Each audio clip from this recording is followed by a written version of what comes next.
Long before the awakening of elves and men, the Maia Melian served the Valar Vana and Este, but was most similar to Yavanna, and so spent her days tending to the Gardens of Lorien, delighting in the deep shadows of tall trees. With a voice so lovely she taught nightingales to sing, the Valar sometimes left their labors to hear her music.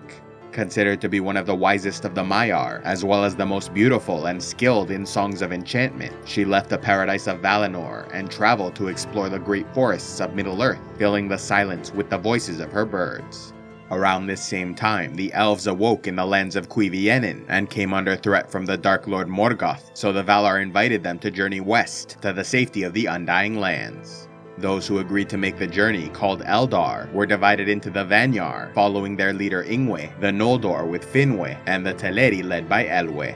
Yet as they journeyed through Middle-earth, the Teleri clan started to break apart when a group who became the Nondor refused to cross the Misty Mountains. The rest of the clan intended to complete the journey, but another great crisis emerged when their leader Elwë heard the Song of Nightingales and followed it to find the beautiful Melian, singing with a voice so lovely he was entranced, and when they touched hands a spell was cast, freezing them in place for many years. The Teleri, alarmed by his disappearance, searched for their leader, but when he was not found, only his closest followers refused to give up and remained behind, while Elwë's brother Olwë led the rest to continue the great journey. When at last Melian and Elwë awoke from the incantation, they were deeply in love and found the city of Eglador, established by the Eglath, or Forsaken Ones, those Teleri who wanted to leave for the paradise of Valinor, but stayed behind to search for their lost leader. Establishing a wondrous realm for their people, Elwë became king and Melian queen, while the Eglath became known as the Sindar, or Grey Elves.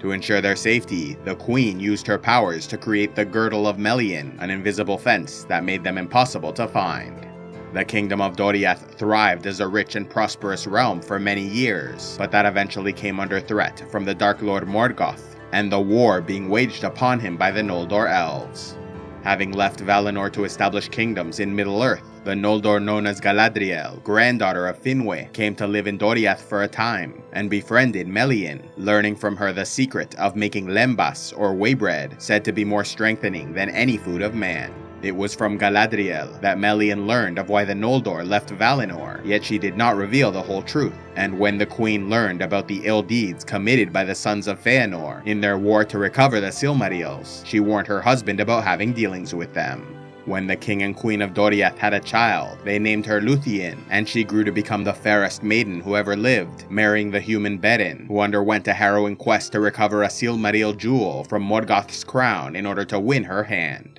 However, Melian warned Elwë, now known as Eleuthingol, that involving themselves with the Silmarils would bring ruin upon their people, as the sons of Feanor would stop at nothing to have them returned. At first, Thingol was hesitant to accept a human into their family, but Melian was far more accepting and proved a friend to humanity, also showing kindness to Túrin, son of Húrin, when he fled his homeland to seek refuge in Doriath. Later, when he left to join a gang of outlaws, she gave his friend Beleg lembas to help sustain him on his journey to find and help Túrin in the wilderness. After suffering years of torture from Morgoth and watching the death of his children from afar, the great warrior Húrin was released and traveled to see the king and queen, blaming them for the death of Túrin.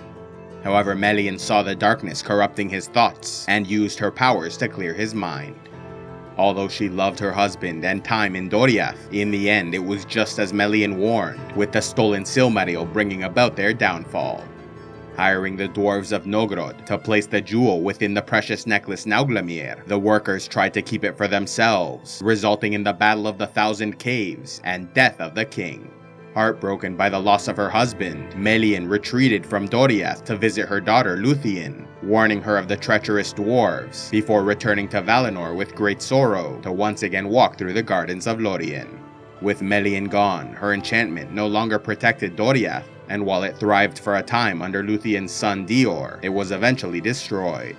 Yet the legacy of Melian the Maia survived and played an enormous role in the development of the world and its people, as her grandson Dior became the father of Elwë, who married the hero Eärendil and had 2 children of her own, Elros, who chose to live a mortal life as the first king of Númenor, and Elrond, who chose to live as an immortal elf, eventually founding the city of Imladris. This lineage became the foundation for the long lives and special gifts of the Dunedain kings, leading to generations of leaders that both brought doom upon the world and saved it from destruction.